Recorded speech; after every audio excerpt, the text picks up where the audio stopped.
to Suits and Sneakers, a series featuring sage advice and candid conversations with seasoned leaders from diverse backgrounds and styles. I'm your host, Carrie Tuttle. With my guests, we deep dive into the areas of team engagement, motivation, and effective performance management. Get ready to be inspired and transform your approach to leadership. Please like, subscribe, or follow to be notified when episodes are released. Let's get started. My guest today is Luticia Miller, President and Managing Partner of Drive Workforce Lodging, an award-winning camp company servicing projects across Canada. She is a multi-startup founder and co-founder, an advisor in clean energy, Indigenous industry participation, and major project development. And she sits on the board of Alliance Trust Company. Luticia has spent more than 20 years inside major projects, starting as a welding apprentice in Northern Alberta, becoming a major controls leader on a $1 billion plus industrial build, and moving into executive strategy, capital, and governance after completing her Executive MBA at Queen's University. Luticia, I'm so excited to speak to you. Welcome to Suits and Sneakers.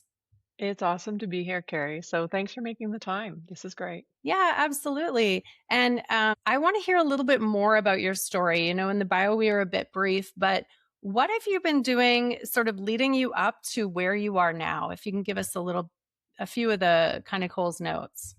Sure, yeah, I'll try to compress that as concise as possible. I was born in Northern Alberta, but I was raised in Ontario. I landed back on Alberta soil when I was 20 years old, way up in Rainbow Lake, if you've ever heard of that, west of High Level, and started in industrial construction up there. And I have to say, since day one, I loved every second of it. Loved industrial construction. I loved the tangibility of it. And since then, I built pipelines, gas plants, and then through the whole host of renewables from solar to wind. I've been involved in geothermal, really run the gambit. And it's so satisfying to drive past something and be able to look at this piece of infrastructure or this piece of industry and say, hey, I built that. So it's been gratifying since day one, and so have loved, over 2 decades of that, and then broached into executive management, entrepreneurialism, and ownership. Wonderful. And as you've been sort of moving or navigating through these big industry positions, what are some of the things that you've encountered that have either been like stories that you can tell? Obviously, we can't name names, but stories that you can tell that have been things you've learned the most from, and maybe some places that you've stumbled along the way. Okay, well, man, that's wide open. Obviously, over the course of a few now decades, it's just been an incredible learning journey. And what's so interesting is to go through this journey and learn new things about yourself, but then also find that there's things about you that are just reinforced. And there's parts of your personality that have been ingrained since you can look back at yourself at, say, age 7 or 8 and say, hey, I'm still that person in this aspect or another, while at the same time being committed to personal development, professional growth, and that whole adventure. I think adventure is really one of the best ways to call it. I've always been a person who kind of puts up my hand to say yes to everything. And that's led me to be able to have experience in a really wide range of industries, of applications, different teams, different leaders, and different corporate exposures. And probably due to a healthy dose of FOMO, I just like to be where the action is at. And so I say yes to everything. And it's given just endless opportunities to learn and then take those learnings to share with others through my advisory work. What are some moments, maybe just pick one moment where you've been in an advisory capacity and you really saw the leadership stepping maybe in their own way or falling apart? Often it's a lot easier to see things, as we all know, from the outside. And the best advice comes from experience. So where I am best able to support other leaders is by sharing my own experience or because I do have a tendency, I have a personal tendency to a little bit high context and a little bit I want to say delicate. I'm quite sensitive to how others are going to take the messaging, and that sort of high context communication has, I would say, I have over relied on high context communication, and the impact of that is that maybe the advice that I had to give or the contribution that I had to make didn't land as securely as I wanted it to.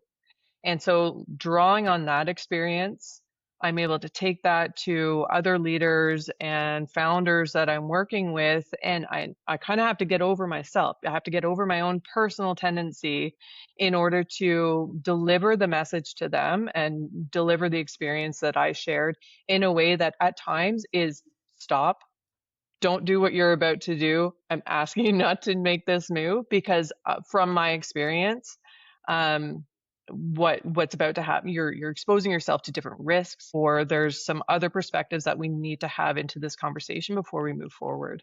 So would you say you've become more direct as a communicator? Far more direct, absolutely. And I'm still me. So I think that's the thing that we have to carry with us as we learn and grow and develop is um, in order to be authentic, you can't go so much against the grain that it's not you. So I will still always be sensitive. I will still always be respectful. But I have definitely learned to, ground myself in my own experience and my own knowledge to be able to deliver something that is of actual value to the Mhm. receiver. Yeah. Can you share a story of where leadership was going in the wrong direction and you had to redirect them? Yeah, absolutely. So the thing with startups is that, a startup founder can have an excellent idea, but they don't necessarily have the experience of all things. A founder has to wear many hats. You get to be the inventor, but you also have to be the finance person. You have to be managing investments. You have to understand team building. And so, in a recent example, actually, the founder of one of the startups that I was advising was about to engage another group and was about to distribute materials that actually had the potential to compromise our current raise. And so I really had to just stop and wave the flag. And it's moments like that. Sometimes when you're the only person raising your hand, it's easy to question yourself and say, like, is this a me thing? Maybe I'm off base. But I had to take that second to, dig in my heels, as Brene, strong ground, like Brene Brown puts it, and say, no, I know this. I've seen this before. I have the knowledge, and it's my duty right now to raise my hand and kind of call a timeout on this one. And so that's what we did. And, as soon as you hit send on that text or on that email, you don't know how it's going to be received, right? And again, like I am very empathetic and conscious of other people's reception. So you have that moment of, ooh, like, hopefully they take this well. But, a real sign of the maturity of any leader is their ability to take feedback in a non-defensive way. And happily, in this case, this founder did. And it was something that we were able to just dial back, without any incident. And then were they successful in raising the funds that they were looking for? Yeah, absolutely. Everything has really just continued on from there, and there's huge success in their future. Yeah, that's great. It takes a lot of courage though, right? And having that, like you said, that conviction to say, I don't know how they're going to take it, but I have to say something. Yeah, absolutely. And so in there, I think we lean on the approach. Among the teams that I've worked with, everywhere from I remember it was one of the rules of my executive MBA team. It was, assume best intent. No matter who you're talking to or what you're hearing, assume from them that they have your best intent in mind, that whatever they're saying, they are meaning this with the most heart, the most love, the most compassion, and with your best interest in mind. And if we go through life expecting and anticipating that everyone who is communicating with us has our best interest in mind, it even doesn't matter at that point if they do or they don't. It's this framing that you look at the world in, and things do land in a nicer way. And you can accept them with lowered defenses and actually take in that information. and think thoughtfully through it. I think that's wise for any relationships, right? Right? When you think about that. So Exactly. how would you describe your leadership style? I'm pretty big on a couple things, and I would say those two things are autonomy and initiative. Initiative is something that I move forward with in my own life. It's something that since I was in the military at a young age, it was really drilled into us. I'm very much a ask for forgiveness, not ask for permission type of person because that's where I've seen the greatest gains in my career. And therefore, that's where I anticipate the greatest gains will be from our team members towards our companies. So initiative is huge. Go and try something, do it. And if it doesn't work, we're going to take it back to the table. We'll make some fixes and we'll adjust and carry on. But I place a high value on that. And also autonomy.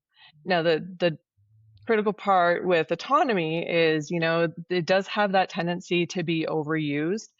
And so it leaves for me personally as a leader, it leaves a little bit of a blind spot in communication. I have to constantly remind myself about the value of communication and to really, I don't even want to say almost, because truly it is to over communicate because it's through empowering people with a clear message, clear directive that they can move forward with autonomy and be confident enough to take that initiative. Yeah, that's so cool. I like the way you explain that. Um, how then do you set the frame for people who are working with you? I think setting the frame, like you say, as a foundation is one of the most critical parts. We can't be empowering people to move forward with initiative if they don't know where the starting point is. So, really, having our team members understand who we are, understand the messaging about that. For instance, I'm a co founder of one group called Atmos Renewable Recycling. And for a long time, we were focused on the recycling aspect of what we're doing. We're taking end of life solar panels and end of life wind turbines, and we're doing something with them. So that's the recycling part. But what we're actually doing with them is we're manufacturing resilient building products. So think, really resilient exterior siding or exterior roofing that can stand up to hail damage, and so that actually puts us in the green manufacturing space. And, whereas recycling is a little bit boring, can be a little bit, I don't know, you can kind of sit either way on there. But when you're actually making something with a product, that's where it gets exciting. That's what people are excited to hear about is that you're not only taking this end of life product that to date doesn't really have a great use case, but you're turning it into something that we all, especially up here in northern Calgary, need, which is, resilient building products. So we had to change our framing on who we are from a recycling company to a grain manufacturing company because, again, that's where the excitement is. That's where the pizzazz is. So, and how did people you're working with respond to that shift? I think it's kind of one of those light bulb moments. So when you first hear it, it's kind of like, oh, okay. But it does require a little bit of delivery. And like what I like to share is that when I've shared that in different rooms that I've been in, different speaker series or dinner events, I was able to introduce that as a part of like a major roundtable I was in a few weeks ago.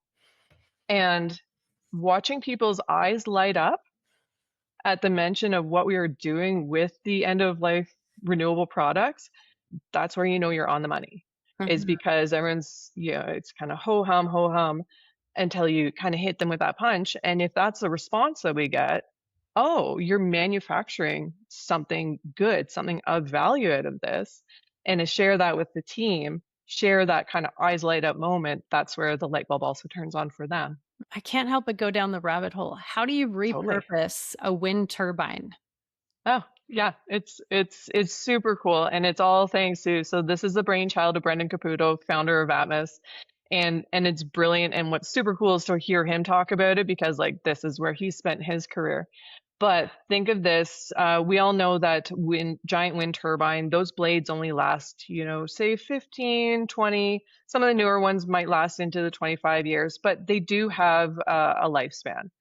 And to date, there's not really any great uses for them. So they end up in landfill, and that doesn't make anyone happy. I like to think of landfill as it's just a storage receptacle for now because we're going to come along and we're doing something great with them. So you take the blades, we're chopping them up, we're pressing them into boards with the help of Inotech here in Alberta. And yeah, it's super exciting. And that's just phase one. And then phase two, we'll get into some extruded product when we pelletize. You kind of have to mix in some polymers and different additives.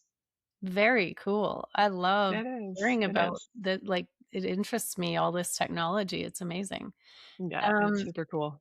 yeah, so I know sort of back to the leadership aspect that you've established sort of like rules of how to work with you. Can you talk a little bit about that? Yeah, absolutely. So I would say there's sort of two rules that I have, and they've just come from, I've been on field project teams. I've been in the corporate environment. I've been in startup land. Um, and so two things really come to mind. The first is that statement, it's not my job. It's not my job does not belong in our vocabulary. We don't get to say that. So as a team, as any group, like our job here is to succeed. Our job is to win. Our job is to together succeed at our mission. And if that means you have to step in and support somebody else, then we do that, especially when it's sort of, in the heat of the moment, when it's crunch time and the job needs to get done. It's not my job. That's just something it needs to be eliminated from our vocabulary. The other one, and this is closely related, is no underbussing, and I think we know what we mean by that. It's finger pointing, it's directing the blame away from ourselves, usually out of a feeling of defensiveness.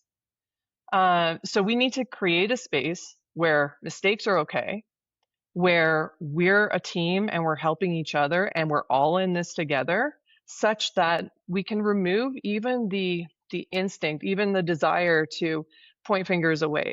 When we can all together as a team take accountability, that's where the gold is at. That's where we build trust, because we don't have to worry about who's going to put something, who's going to put the blame on me for something else. So then we can move forward in a way that's more uninhibited and with more confidence. Yeah, and it sounds like it ties back to what you were saying before about assuming the best of intentions. Completely. Absolutely. Because if we feel like somebody else is going to be putting the blame on us, or if we feel like someone else thinks that that's what we're saying, then we're going to be more guarded with our words. Communication will not flow as freely. And if we do that, then we're kind of we're stuttering ourselves. Mhm. Yeah. You've worked with a lot of different leaders over the last 20 years. How do you see things changing as far as leaders motivating teams? Certainly less of a directive approach. Like we're all in the trenches together, and I think that that's really the new expectation. Now, that's not to say that we're all doing the same job. Absolutely, our field personnel are doing something different from our finance team, are doing something from our administrators, are doing something different from the leadership team. But transparency and visibility within the team is really critical. Again, I mentioned earlier that autonomy is one of the big concepts that I lean on a lot. Autonomy can very easily become independence and hyper independence. And so drawing it back and kind of creating visibility. For example, last week I got to participate. Well, Drive was a finalist for the emerging scale up of the year. And so we got to go celebrate at that gala. We were welcomed by the Scale Up team to participate in 2 days of learnings. And it's really important, I think, for me to communicate that, hey, Luticia isn't just out of office doing who knows what. She's participating in this. So if I can illustrate that what I'm spending my time doing is contributing back to our team, that helps everyone. It's communication, it's transparency, it's still autonomy, but it's also each of us doing the role that we are in our place to do. And congratulations, by the way, on being a finalist. That's Thank you. It was wonderful. it was a great experience. Yeah, the whole team, Mount Royal and the Scale Up Foundation, just incredible. Yeah. Uh, when you think of some of the work that you've been doing with various teams that you've worked with, what is something maybe you got wrong along the way? Sometimes the things that we get wrong are really the things that are left unsaid.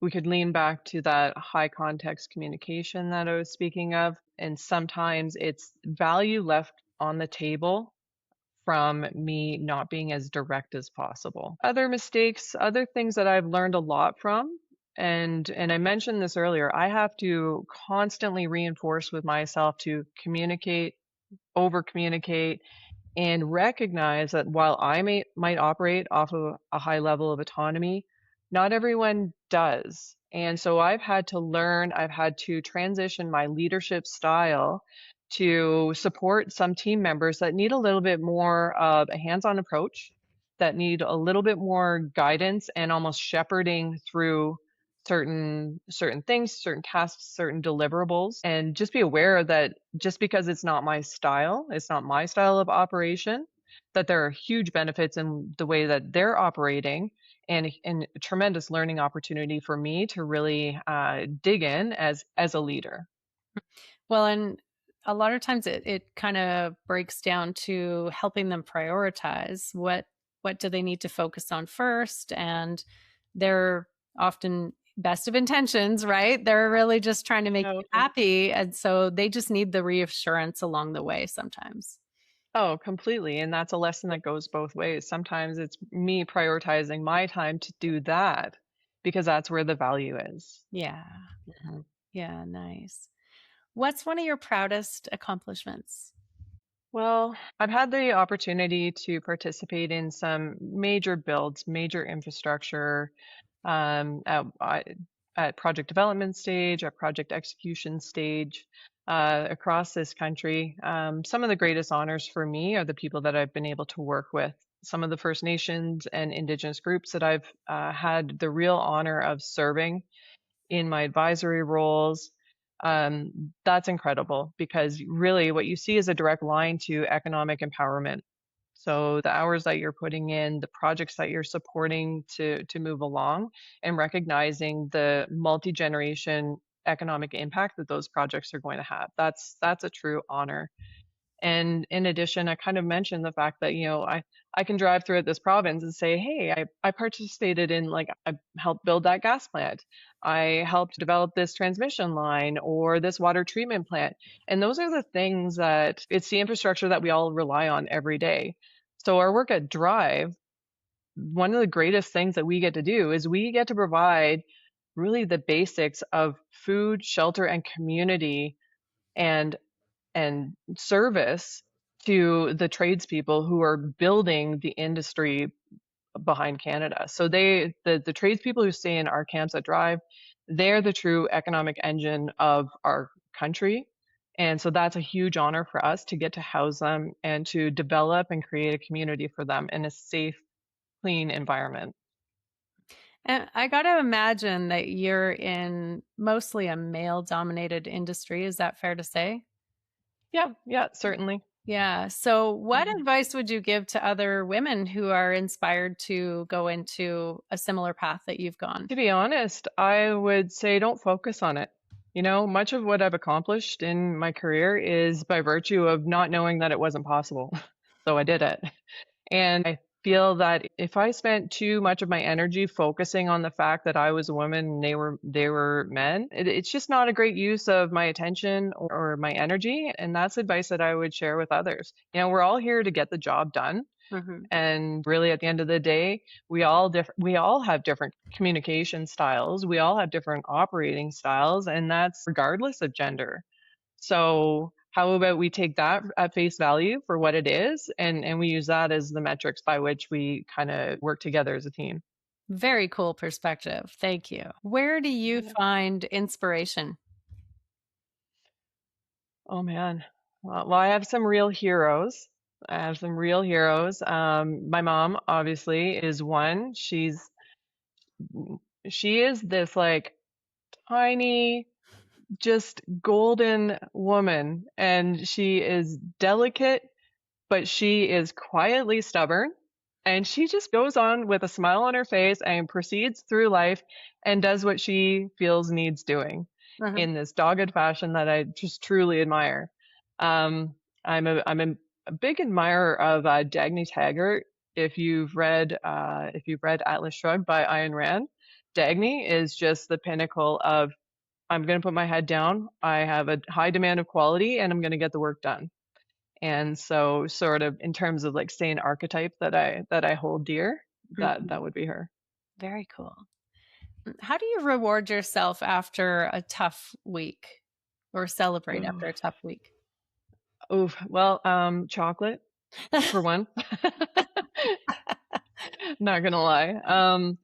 No, that's great. You know, unwinding with my husband, we've got a nice fire out back, and if we can just spend time, entertaining friends, cooking, hanging by the fire, that's really what it's all about. It's about community. It's about, the love of the people in our lives.